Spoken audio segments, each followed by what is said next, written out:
दोस्तों, मैं फराज मलिक। सरकार की तरफ से कुछ योजनाएं चलाई जा रही हैं हमारे देश की जनता के लिए।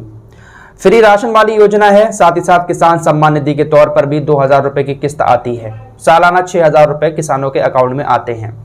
लेकिन अब सरकार इन योजनाओं को लेकर सख्त रुख अपना रही है। 2-3 दिन पहले ही मैंने आप लोगों को राशन कार्ड के बारे में बताया था कि सरकार ने कहा कि अगर आप अपात्र हैं और आपके पास राशन कार्ड है, आप सरकार से फ्री राशन ले रहे हैं, तो आपके ऊपर कार्रवाई की जाएगी अगर आपने अपने राशन कार्ड को सरेंडर नहीं किया और कैंसिल नहीं करवाया। वो अपात्र लोग कौन कौन से हैं उसको लेकर मैंने वीडियो बनाया था। आपने अगर नहीं देखा है, लिंक डिस्क्रिप्शन में डाल दूंगा, आप चाहें तो वहां से उस वीडियो को देख सकते हैं।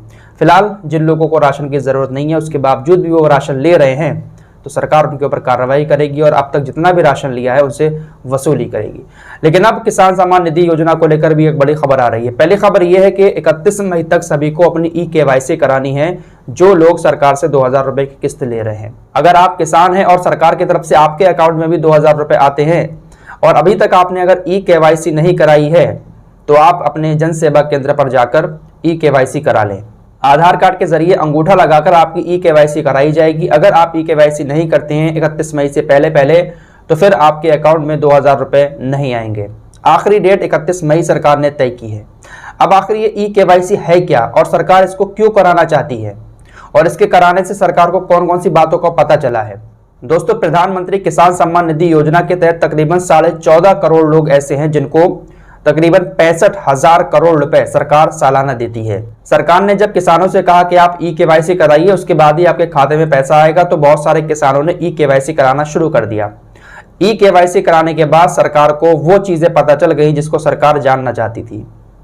सरकार को पता चला कि तकरीबन 54 लाख किसान ऐसे हैं जिनके पास पैसा आ रहा है सरकार की तरफ से और वो अपात्र हैं। 54 लाख अपात्र किसान भी किसान सम्मान निधि योजना के तहत तकरीबन 4300 करोड़ रुपए ले रहे हैं, जिसको देखते हुए सरकार अब सख्त हो गई है। सरकार ने कहा है कि जिन अपात्र लोगों ने किसान सम्मान निधि योजना का लाभ लिया है, उनको अपना पैसा वापस करना पड़ेगा। ई-KYC कराने के बाद तकरीबन 54 लाख लोग ऐसे सामने आ चुके हैं जो सरकार से इस योजना का लाभ ले रहे हैं और इसमें ज्यादातर वो अपात्र लोग हैं जो सरकार को इनकम टैक्स देते हैं।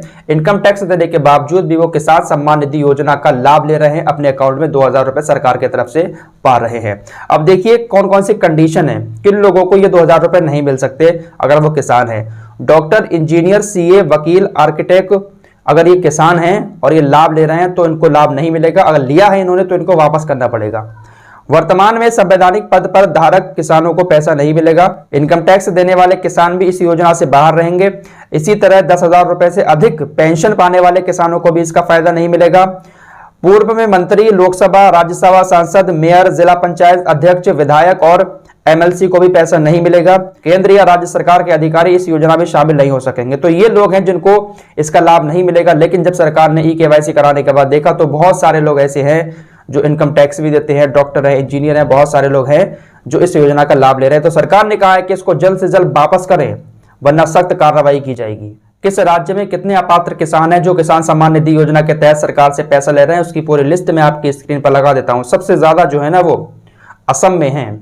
असम के अंदर सबसे ज्यादा लोग हैं जो फर्जी तरीके से सरकार से पैसा ले रहे हैं। उत्तर प्रदेश की बात करें तो यहां पर भी जो इनकम टैक्स देने वाले किसान है वो तकरीबन 2,07,180 हैं। कुछ ऐसे किसान हैं जो मर गए हैं, उसके बावजूद भी उनके खाते में पैसा आ रहा है, वो हैं 32,293। किसी और कारणों से जो अपात्र हैं वो हैं 78,954। कुल मिलाकर 3,18,427 उत्तर प्रदेश के अंदर ऐसे किसान हैं जिनको किसान सम्मान निधि योजना का लाभ नहीं मिलना चाहिए, लेकिन इसके बावजूद भी वो लाभ ले रहे हैं। तो सरकार ने कहा है कि जल्द से जल्द ऐसे लोग पैसा वापस करने, वरना सख्त कानूनी कार्रवाई की जाएगी और 3 महीने का वक्त दिया है कि 3 महीने के अंदर अंदर इसको वापस करना ही होगा। तो अगर आप भी इस श्रेणी में आते हैं और सरकार से पैसा ले रहे हैं, आप इनकम टैक्स भी देते हैं और अपात्र हैं, तो सरकार को पैसा वापस कर सकते हैं। इसके लिए आपको bharatkosh.gov.in वेबसाइट पर जाना होगा और यहाँ पर एक ऑप्शन आएगा, रिटर्न का ऑप्शन यहाँ पर दिखाई देगा। आप यहाँ से अपना पैसा रिटर्न कर सकते हैं, सरकार को वापस भेज सकते हैं। फिलहाल सरकार सख्त है और कहा है कि जल्द से जल्द इस पैसे को वापस कर दें जो लोग अपात्र हैं। 31 मई तक जिन लोगों ने ई-KYC नहीं कराई है वो ई-KYC भी करा लें। सरकार ये ई-KYC इसीलिए करा रही है ताकि सरकार को पता चल सके आधार कार्ड और पैन कार्ड के जरिए कि आखिर कितने लोग टैक्स दे रहे हैं, कितने लोग पात्र हैं, कितने लोग अपात्र हैं। तो सरकार ई-KYC ऐसे ही नहीं करा रही है। फिलहाल इस रिपोर्ट में इतना ही। मिलते हैं एक और नए वीडियो के साथ, तब तक के लिए अपना ख्याल रखिए। अब सारी मशीनें एक ही जगह पर। अगर आप बिजनेस की तलाश में हैं तो आप सोडा शॉप की मशीन परचेज कर सकते हैं। गन्ने के जूस की machine, softy ice cream machine, bottling plant आप सोडा बनाकर मार्केट में सेल कर सकते हैं। इस तरह की अलग अलग मशीन परचेज करने के लिए और पूरी वीडियो देखने के लिए आप YouTube पर सर्च कीजिए VR सोडा मशीन। ये हमारा कॉन्टैक्ट नंबर है।